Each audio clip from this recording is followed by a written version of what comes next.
নমস্কাৰ, the news প্লাছৰ বিশেষ অনুষ্ঠানলৈ আপোনালোকক স্বাগতম জনাইছোঁ। মই এগৰাকী বিজেপিৰ জ্যেষ্ঠ নেতাৰ সৈতে আছোঁ বহি এই মুহূৰ্তত। ধুবুৰী জিলা বিজেপিৰ সম্পাদক উত্তম প্ৰসাদ ডাঙৰীয়া। আৰু তেখেতৰ সৈতে আমি কিছু সাংগঠনিক কথা পাতিম, যিহেতু ধুবুৰী জিলাত বিজেপিৰ হকে তেখেতে বহু বছৰ ধৰি সাংগঠনিক কাম কাজ কৰি আহিছে, বিভিন্ন দায়িত্ব পালন কৰি আহিছে। আজিৰ তাৰিখত সংখ্যালঘু অধ্যুষিত জিলা ধুবুৰীত বিজেপিৰ সংগঠন কেনেকুৱা, সাংগঠনিক ভেটি কেনেকুৱা, আৰু সন্মুখত যিহেতু বিধানসভা নিৰ্বাচন, গতিকে বিধানসভা নিৰ্বাচনলৈ বিজেপি দলে কি ধৰণে ধুবুৰীত কুচকাৱাজ আৰম্ভ কৰিছে আদি বিভিন্ন বিষয় তেখেতৰ সৈতে পাতিম। উত্তম প্ৰসাদ ডাঙৰীয়া, আপোনাক স্বাগতম জনাইছোঁ। নমস্কাৰ, ধন্যবাদ। আমি ধুবুৰীত আপোনাক পাই পেলাই খুব ভাল লাগিল। আমাৰ ভাৰতীয় জনতা পাৰ্টি ধুবুৰী জিলাৰ মই সম্পাদকৰ দায়িত্বত আছোঁ আৰু গাঁৱে ভূঞে বিজেপিৰ প্ৰচাৰ খুব ভাল চলি আছে। আমাৰ ধুবুৰী বিধানসভা তিনিখন মণ্ডল আছে, ধুবুৰী নগৰ মণ্ডল আৰু ধৰ্মশালা মণ্ডল আৰু ঝগড়াপাৰা মণ্ডল। ধৰ্মশালা মণ্ডলৰ প্ৰভাৰী মই হয়।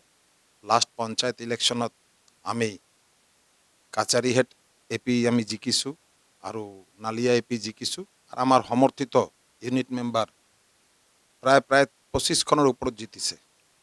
তো সেইকাৰণে আমাৰ গাঁৱত পাৰফৰ্মেঞ্চ ভাল। ধুবুৰীত আমাৰ মিউনিচিপালিটি বোৰ্ড নিজৰে আছে, ভাৰতীয় জনতা পাৰ্টি। আমাৰ পাৰফৰ্মেঞ্চ খুব ভাল, আৰু আমি আশা কৰিছোঁ যে অহা বিধানসভাত ধুবুৰীৰ পৰা এটা খুব ভাল যুঁজ হ'ব আমাৰ কংগ্ৰেছৰ লগত। বৰ্তমানৰ ধুবুৰীৰ বিধায়কগৰাকী নিশ্চয়কৈ AIDF হয়। একচুৱেলি তেওঁ আমাৰ ধুবুৰীৰ বিধায়ক, জিকিছে ধুবুৰীৰ পৰা, কিন্তু তেওঁ একচুৱেলি আমাৰ ধুবুৰীৰ মানুহ নহয়। তেওঁ বাহিৰৰ মানুহ। ইয়াৰ পৰা UDFৰ বেনাৰ লৈ সংখ্যালঘু মানুহে আৱেগত তেখেতক ভোট দিছিল, কিন্তু যেহেতু চৰকাৰ লাষ্ট 10 বছৰ পৰা অসমত আমাৰ যশস্বী মুখ্যমন্ত্ৰী হেমন্ত বিশ্ব শৰ্মা ডাঙৰীয়া খুব ভালদৰে কাম কৰি আছে, সেইকাৰণে মানুহে কিন্তু এতিয়া আৰু UDFৰ MLA বিচৰা নাই। আৰু কংগ্ৰেছৰ এই স্থিতি এতিয়া নাই আমাৰ ধুবুৰী জিলাত, যেহেতু লাষ্ট লোকসভা ইলেকশ্যনত MP ইয়াৰ পৰা জিকি গৈ ধুবুৰীৰ মানুহৰ কাৰণে একো মাত মাতা নাই। স্পেচিয়েলি পাৰ্লিয়ামেণ্টত গৈ তেওঁ কেৰামৰ কথা কৈছে, তাৰ কাৰণে মই গাঁৱে ভূঞে গৈ পিনে মানুহৰ খুব খং চাইছোঁ যে বিজেপি ঠিক আছে আমাৰ কিবা কৈছে, কিন্তু সংখ্যালঘু মানুহে কৈছে আমি চৰকাৰত দিয়া যিমান আঁচনি আছে আমি কিন্তু ৰাইজ পাইছে। প্লাছ আমাৰ যিটো ইনফ্ৰাষ্ট্ৰাকচাৰ ডেভেলপমেণ্ট হৈছে আমাৰ ধুবুৰী জিলাৰ অন্তৰ্গত, মানে আমি ভাবিব নোৱাৰাকৈ মানুহে যিটো কয় আদাবাৰীৰ পৰা যিটো আমাৰ দলঙৰ কাম চলি আছে, ঠিক তেনেকৈ বালাজানৰ পৰা দেখিবলৈ আমাৰ দলঙৰ কাম, গৌৰীপুৰত, বগৰীবাৰীত এনেকুৱা বহু দলং যিটো আমি অসমৰ মানুহ আগত আমি আন্দোলন কৰি বিচাৰি পোৱা নাই। এতিয়া চৰকাৰ এনেকুৱা আহিছে আমাৰ কেন্দ্ৰ ভাৰতীয় জনতা পাৰ্টি NDA চৰকাৰ, যশস্বী প্ৰধানমন্ত্ৰী মোদী ডাঙৰীয়া যিটো আমাৰ কাম কৰি আছে অসমৰ কাৰণে, বিশেষকৈ আমাৰ ধুবুৰী এৰিয়াত ইমান ডাঙৰ এটা দলং, পাব্লিক ফুল্লি ছেটিছফাই। মানে আপোনাৰ ধৰক ইয়াত যদিওবা বিজেপিৰ জনপ্ৰতিনিধি নাই, MLA নাই বা MP নাই, কিন্তু দিল্লী আৰু দিছপুৰত যি বিজেপিৰ চৰকাৰ আছে, সেই চৰকাৰে ধুবুৰীবাসীক যথেষ্ট দিছে। নহয়, আমাৰ তো যশস্বী প্ৰধানমন্ত্ৰী মোদী ডাঙৰীয়া এটাই শ্লোগান, সবকা সাথ সবকা বিকাশ সবকা বিশ্বাস। যেহেতু আমাৰ ইয়াত আমি যি ক'ব নোৱাৰোঁ, আমাৰ ডেমোগ্ৰাফিটো অলপ বেলেগ, কিন্তু ডেভেলপমেণ্টৰ ক্ষেত্ৰততো আমাৰ চৰকাৰ কেতিয়াও পক্ষপাতি কৰা নাই। তাৰ প্ৰমাণ হৈছে ধুবুৰীত মেডিকেল কলেজ আমাৰ চৰকাৰ অহাৰ পিছত হৈছে। এছিয়া মহাদেশৰ ভাৰতবৰ্ষৰ দ্বিতীয় দলং আমাৰ ধুবুৰীত হৈ আছে। আৰু যিটো আমাৰ যান বাহনৰ সুবিধা, পথৰ যিটো অৱস্থা আগত আছিল, এতিয়া যিটো পথৰ কাম, দলঙৰ কাম আমি ভাবিব নোৱাৰাকৈ, আমি নিজে চকুতে চাইছোঁ এই ইমানখিনি বয়সতে, যে আমি এটা দলঙৰ কাৰণে আন্দোলন কৰিছিলোঁ, এটা পথৰ কাৰণে আমি আন্দোলন কৰিবলৈ বাধ্য হৈছিলোঁ, যে আমাৰ এটা পথ লাগে, আমাৰ এটা ৰেল লাইন লাগে, কিন্তু আমি তেতিয়া পোৱা নাই। আজি চৰকাৰ এনেকুৱা হৈছে নিৰপেক্ষ চৰকাৰ, যি জায়গাত যেটো দৰকাৰ উইদাউট আন্দোলন, উইদাউট এপ্লিকেশ্যন আমাৰ কিন্তু আজি কাম হৈ আছে। আজি আপুনি ধুবুৰী চহৰত ফুৰি চাওকচোন, গোটেই ৰাস্তাৰ ভিতৰত আমাৰ ড্ৰেনেজ চিষ্টেম ইমান ধুনীয়া হৈ আছে। তো যদি আমাৰ ধুবুৰীত চৰকাৰে ভাল কাম কৰি আছে, অসম চৰকাৰো ভাল কাম কৰি আছে, আমাৰ যশস্বী মুখ্যমন্ত্ৰী হেমন্ত বিশ্ব শৰ্মা ডাঙৰীয়া ভাল কাম কৰি আছে, তেনেহ'লে ৰাইজেও কিন্তু অলপ আগবাঢ়ি আহিছে। আমি আশা কৰিছোঁ আগন্তুক বিধানসভা নিৰ্বাচনত ধুবুৰীত আমি বিজেপি এটা ভাল ফল দেখাব পাৰিম, আৰু ইয়াৰ পৰা আমি আমাৰ বিধায়কো দিব পাৰিম। এই নিশ্চয় যিটো আপোনাৰ আশা, এতিয়া ধুবুৰীৰ সকলোৱে জানে, অসমৰ ৰাইজে জানে যে ধুবুৰীত এটা সংখ্যালঘু অধ্যুষিত সমষ্টি। গতিকে ধুবুৰী বিধানসভা সমষ্টিৰ উপৰি ধুবুৰী জিলাত যিকেইটা সমষ্টি আছে বা ধুবুৰী লোকসভা সমষ্টিৰ অন্তৰ্গত যিকেইটা বিধানসভা সমষ্টি আছে, প্ৰায়কেইটা সমষ্টিতে সংখ্যালঘু অধ্যুষিত সমষ্টি। আপুনি ইতিমধ্যে উল্লেখ কৰিছে যে ধুবুৰীৰ সংখ্যালঘু ৰাইজেও বিজেপিক সমৰ্থন কৰিছে বিভিন্ন ক্ষেত্ৰত, যিহেতু চৰকাৰে সবকা সাথ সবকা বিকাশ এই শ্লোগানেৰে কাম কৰি আছে। পঞ্চায়ত নিৰ্বাচনত আপোনালোকে ভাল ফল দেখুৱাইছে।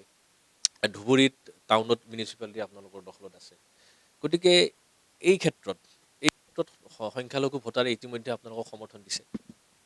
দেখক, আমি 2টা এপি জিকিছোঁ, আমাৰ কাছাৰীহাট আৰু নালিয়া। তাত আমি সংখ্যালঘু ভোট আমি পাইছোঁ বুলি জিকিব পাৰিছোঁ। অকল আমাৰ হিন্দু ভোটাৰ দি আমি জিকিব নোৱাৰিলোঁ হয়। আৰু পঞ্চায়ত ইলেকশ্যনত যেটো ৰেজাল্ট হৈছে, ঠিক তেনেকৈ আমাৰ মিউনিচিপালিটি আমাৰ খুব ভাল ৰেজাল্ট হৈছে। লগতে আমি যেটো চাইছোঁ যে মানুহে এতিয়া এটা কথা পাতি আছে যে ঠিক আছে, গভৰ্ণমেণ্ট যদি আমাৰ অসমত আহিব, আমাৰ আকৌ কিন্তু ভাৰতীয় জনতা পাৰ্টি চৰকাৰ, NDA চৰকাৰ অসমত হ'ব, তো তেনেহ'লে আমি আকৌ কি এই 30 বছৰ যেটো ভুল কৰিছোঁ ধুবুৰীবাসী ৰাইজ, আমি কি সেইটো ভুল আকৌ কৰিম নেকি? সেইকাৰণে এতিয়া ৰাইজ কিন্তু আমাৰ লগত সমৰ্থন জনাইছে যে নহয়, আমি ভাৰতীয় জনতা পাৰ্টি চৰকাৰমুখী বিধায়ক এবাৰ দিম। তাৰ কাৰণে ৰাইজ কিন্তু নিজে আগবাঢ়ি আহি আছে। আমি বিভিন্ন মেল মিটিঙত আমি চাইছোঁ, যিহেতু মই ধৰ্মশালা মণ্ডলৰ অফিচিয়েলি প্ৰভাৰী হয়, তাত আমি আমাৰ মণ্ডলৰ কাৰ্যক্ৰমত মই গৈ আছোঁ, আমাৰ বুথৰ সভা পাতি আছোঁ। যিবোৰ সংখ্যালঘু মানুহ আগত ভাৰতীয় জনতা পাৰ্টি পতাকা লৈ ওলোৱাতে অলপ টান পাইছে, তেওঁলোকে এতিয়া নিজৰ নিজৰ ঘৰতে পতাকা লগাই আছে। এই যিটো চৰকাৰমুখী বিধায়কৰ কথা আপুনি উল্লেখ কৰিলে, আমি জনাত আপুনি দলৰ বাবে যথেষ্ট কাম কৰিছে। দলে যি দায়িত্ব দিছে আপোনাক, সেই দায়িত্ব আপুনি পালন কৰি আছে আজিলৈকে। আৰু চৰকাৰমুখী বিধায়ক এজন নিৰ্বাচিত কৰাৰ ক্ষেত্ৰত দলে যদি আপোনাৰ কান্ধৰ ওপৰত আৰু অধিক গুৰু দায়িত্ব দিয়ে, সেই গুৰু দায়িত্ব আপুনি পালন কৰিবলৈ সাজু আছে? আমি ভাৰতীয় জনতা পাৰ্টিৰ কাৰ্যকৰ্তা, ভাৰতীয় জনতা পাৰ্টিৰ কাৰ্যকৰ্তা পোনপ্ৰথমতে আমাৰ কাৰণে ৰাষ্ট্ৰ সৰ্বোপৰি, তাৰপিছতে দল, তাৰপিছত ব্যক্তি। দল আমাক যি নিৰ্দেশনা দিব, যেনেকৈ দল কাম কৰিবলৈ ক'ব, আমি তেনেকৈ কাম কৰিম। দল যি দায়িত্ব দিব, আমি সেইটো লোৱাৰ কাৰণে তৎপৰ হৈ আছোঁ। আপুনি ইতিমধ্যে ডেভেলপমেণ্টৰ কথা বহুখিনি কথা উল্লেখ কৰিলে। ধুবুৰী যিখন ফুলবাৰী দলং নিৰ্মাণ হৈ আছে কেন্দ্ৰীয় চৰকাৰৰ পুঁজিৰে, আপুনি ইতিমধ্যে উল্লেখ কৰিলে, আমি নিজেও দেখিছোঁ ৰাস্তা ঘাটৰ বিভিন্ন উন্নয়নমূলক কাম কাজ হৈ আছে। তদুপৰি ধুবুৰী সমষ্টিটোত, ধুবুৰী বিধানসভা সমষ্টিৰ কথাই যদি আমি পাতোঁ, ধুবুৰী বিধানসভা সমষ্টিটোত আৰু এনে কি সমস্যা আছে, যিবোৰ সমস্যা ধৰক বিজেপিৰ এজন বিধায়ক হ'লে মানে সমাধান কৰাত সহজ হ'ব? দেখক, আপুনি এতিয়া গুৱাহাটীৰ পৰা ধুবুৰীত আহি পাইছে। আমাৰ ধুবুৰীত সোমোৱাৰ এটাই ৰাস্তা। আমাৰ এটা ৰাস্তাৰ দৰকাৰ আছে, যেটো আমাৰ গৌৰীপুৰৰ পৰা ডাইৰেক্ট জিলা পৰিষদ, তাৰ পৰা এটা আমাৰ ৰাস্তাৰ আমি CM ছাৰক এটা এপ্লিকেশ্যন আগতো দিছোঁ, এনেকুৱা এটা ৰাস্তাৰ দৰকাৰ। আৰু আপুনি মানে ধুবুৰী যেতিয়া আমাৰ পপুলেশ্যন 35,000 আছিল, তেতিয়া আমাৰ ধুবুৰীত ভোলানাথ মহাবিদ্যালয় আছিল। তাৰপিছত কিন্তু আমাৰ ভাল ইউনিভাৰ্চিটিৰ দৰকাৰ। আমাৰ পপুলেশ্যন বাঢ়িছে, ইয়াত ইউনিভাৰ্চিটিৰ দৰকাৰ। ইয়াত এটা আমাৰ যেহেতু কৃষি প্ৰধান সমষ্টি হয়, তাৰ কাৰণে ইয়াত এটা এগ্ৰিকালচাৰ কলেজৰ দৰকাৰ। ইয়াত এটা আমাৰ ল'ৰা ছোৱালীৰ কাৰণে আমি যদি আমাৰ চৰকাৰক হাতে পায়ে ধৰি বা চৰকাৰক আমি আমাৰ মানুহৰ অসুবিধা দেখুৱাই পিনে যদি আমি ক'ব পাৰোঁ, ইয়াত এটা ইঞ্জিনিয়াৰিং কলেজৰো দৰকাৰ আছে। এইবোৰ একদম মানে মানুহৰ মূল বস্তু। চৰকাৰ মেডিকেল কলেজ দিছে, তাৰ কাৰণে চৰকাৰক ধন্যবাদ, কিন্তু আমাৰ সেইবোৰ বস্তু খুব দৰকাৰ। আৰু আমাৰ যেহেতু ৰেল লাইনৰ এটা গৌৰীপুৰত যেনেকৈ আমাৰ অভাৰব্ৰিজ বনাই দিছে, আমি চৰকাৰৰ তাতে আমাৰ বিনম্ৰ অনুৰোধ থাকিব যে আমাৰ চেনপাৰা 16 নম্বৰ ৱাৰ্ডতো আমাৰ এটা অভাৰব্ৰিজৰ দৰকাৰ, ফ্লাইঅভাৰৰ দৰকাৰ। তাত কাৰণে ৰেল আহিলে, ট্ৰেইন আহিলে তাত আমাৰ আধা ঘণ্টা জামত পৰি যাব লগা হয়। কিছুমান পেচেণ্টও থাকে, কিছুমান অফিচৰ মানুহও থাকে, আৰু আজিকালি মানুহ ব্যস্ত, তাৰ ভিতৰত আধা ঘণ্টা যদি পলম হয়, বহুত ক্ৰাইচিছ হৈ যায়। সেইকাৰণে এই 4-5খন ডাঙৰ ইস্যু আছে, ইস্যু আৰু বহুত আছে, কিন্তু সেই 4-5খন ডাঙৰ সমস্যা। আপুনি দীৰ্ঘদিন ধৰি যিহেতু ধুবুৰীৰ সমাজৰ লগত জড়িত হৈ আছে, ধুবুৰীৰ মানুহৰ মাজত আপুনি সোমাই কাম কৰি আছে, কেৱল বিজেপিৰ এগৰাকী নেতা বুলিয়েই নহয়, গতিকে আপুনি সৰুৰে পৰা ধুবুৰীৰ সমাজখনক ভালদৰে জানে, ধুবুৰীৰ সা সমস্যাক জানে। গতিকে এই যিবোৰ বিষয় আপুনি উল্লেখ কৰিলে, এগৰাকী অন্য দলৰ বিধায়ক ইয়াত আছে, কিন্তু হয়তো সেই বিধায়কগৰাকীয়ে মানে যিদৰে এই বিষয়বোৰ উত্থাপন কৰিব লাগে, চৰকাৰৰ সন্মুখতে হওক বা বিধানসভাৰ মজিয়াতে হওক, হয়তো তেওঁ কোনোবাখিনিত ব্যৰ্থ হৈছে। এতিয়া এই বিষয়বিলাকক আগুৱাই নিবলৈ নিশ্চয়কৈ বিজেপিৰতো কোনোবা এজন নেতাই আগুৱাই নিব লাগিব। এতিয়া আপুনি যিখিনি আমাৰ আগত যিখিনি কথা উল্লেখ কৰিলে, গতিকে ভৱিষ্যত সময়ত আপুনি এইবোৰ মানে সমস্যা সমাধানৰ যদি সুযোগ পায়, নিশ্চয়কৈ আপুনি এইবোৰ প্ৰাধান্য দিব। 100% আমাৰ চৰকাৰ অসমত হ'বই, ভাৰতীয় জনতা পাৰ্টি চৰকাৰ থাৰ্ড টাইমৰ কাৰণে ৰিপিট হ'ব। সেইটো গোটেই ছাৰ্ভে, গোটেই ৰিপৰ্ট, গোটেই পাব্লিক মানুহ কৈ আছে যে চৰকাৰ বিজেপিৰ হ'বই। আমাৰ ইয়াৰ পৰা আমাৰ দলগত ডিমাণ্ড আমাৰ আছে, আমাৰ সেইবোৰ বস্তু যিবোৰ কৈছোঁ আমি দলগত ডিমাণ্ড কৰি আমি সেইটো লৈ আহিম। চৰকাৰমুখী বিধায়ক বনোৱাৰ কাৰণে ৰাইজক আমি অনুৰোধ কৰি আছোঁ। যদি আমাৰ বিধায়ক হয় তেনেহ'লেতো আমি আৰু বেছিকৈ লাগিব পাৰিম যে নহয় আমাৰ ধুবুৰীৰ পৰা আমি বিধায়ক দিছোঁ, আমাৰ সেইবোৰ ডিমাণ্ড আমাক পূৰা কৰিব লাগিব।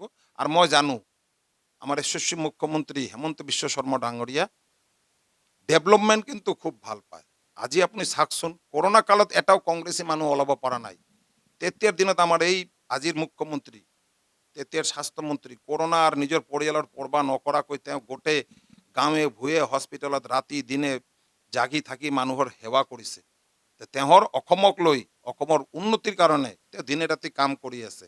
আৰু আমি ভাৰতীয় জনতা পাৰ্টিৰ কাৰ্যকৰ্তা, আমি তেখেতৰ হাত আৰু বেছিকৈ শক্তিশালী কৰিম, এই আশা আমি ৰাখিছোঁ।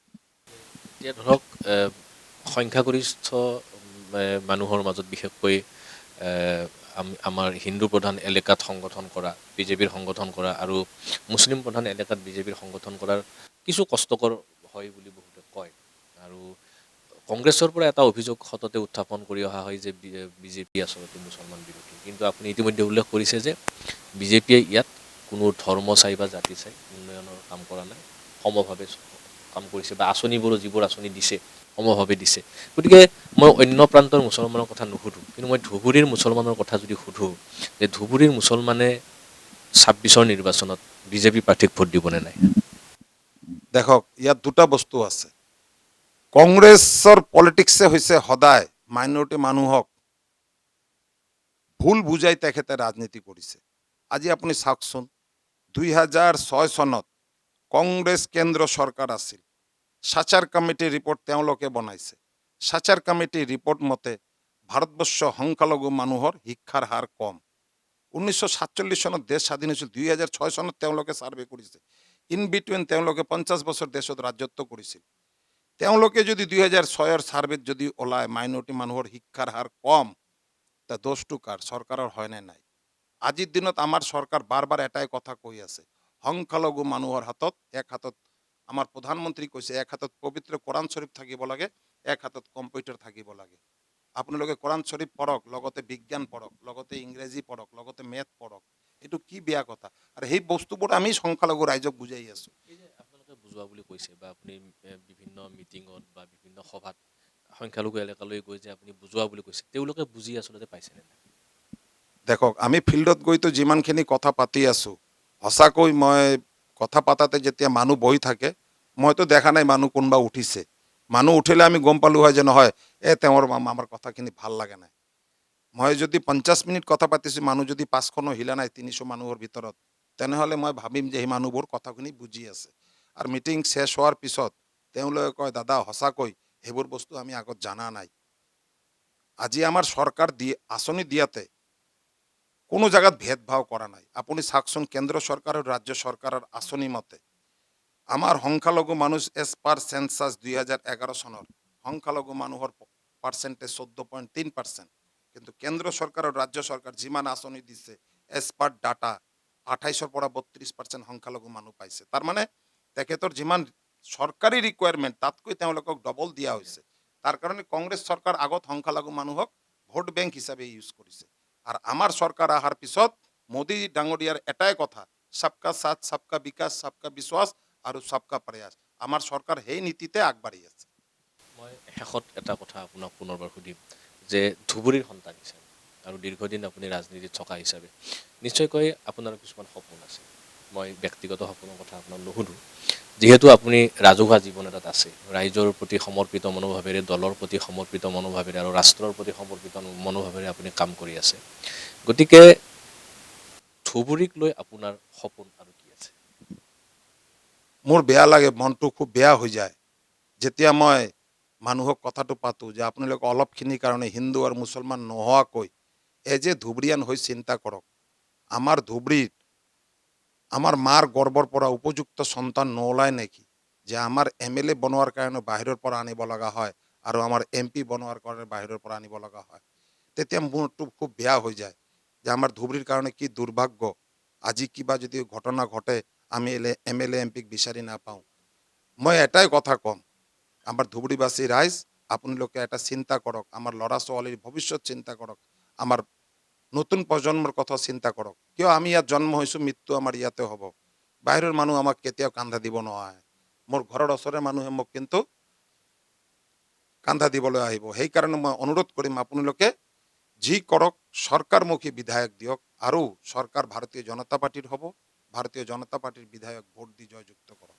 এই আশাই আমি ৰাখিম এয়া আছিল উত্তম প্ৰসাদ ডাঙৰীয়া যিগৰাকী ব্যক্তিয়ে দীৰ্ঘদিন ধৰি বিজেপিৰ সংগঠনৰ হৈ কাম কৰি আহিছে বিভিন্ন দায়িত্ব তেখেতে পালন কৰিছে OBC মৰ্চাৰ পৰা মূল জিলা সমিতিৰ সম্পাদকৰ দায়িত্বলৈকে বিভিন্ন দায়িত্ব তেখেতে পালন কৰিছে কেইবাটাও নিৰ্বাচনত তেখেতে দলক নেতৃত্ব দিছে দলৰ সাংগঠনিক ভেটি মজবুত কৰিছে আৰু আজিৰ তাৰিখত ক'ব পাৰি যে ধুবুৰীৰ দৰে এটা সংখ্যালঘু অধ্যুষিত সমষ্টিটো বিজেপিয়ে পূৰ্ণ শক্তিৰে নিৰ্বাচনত অৱতীৰ্ণ হ'ব পৰাকৈ সক্ষমতা অৰ্জন কৰিছে আৰু এই সক্ষমতাৰ আঁৰত উত্তম প্ৰসাদৰ দৰে বহুকেইগৰাকী নিষ্ঠা সহকাৰে কাম কৰা কাৰ্যকৰ্তাৰ ত্যাগ শ্ৰম আছে আমি উত্তম প্ৰসাদ ডাঙৰীয়াই যি কথা উল্লেখ কৰিছে যে ধুবুৰীৰ স্থানীয় লোক বিধায়ক হওক চৰকাৰমুখী বিধায়ক হওক আমিও আশা কৰিম ধুবুৰীৰ উন্নয়ন ত্বৰান্বিত হওক আৰু বিজেপি চৰকাৰৰ নেতৃত্বত সমগ্ৰ অসমত যি উন্নয়ন হৈছে ধুবুৰীতো তাৰ ব্যতিক্ৰম নহয়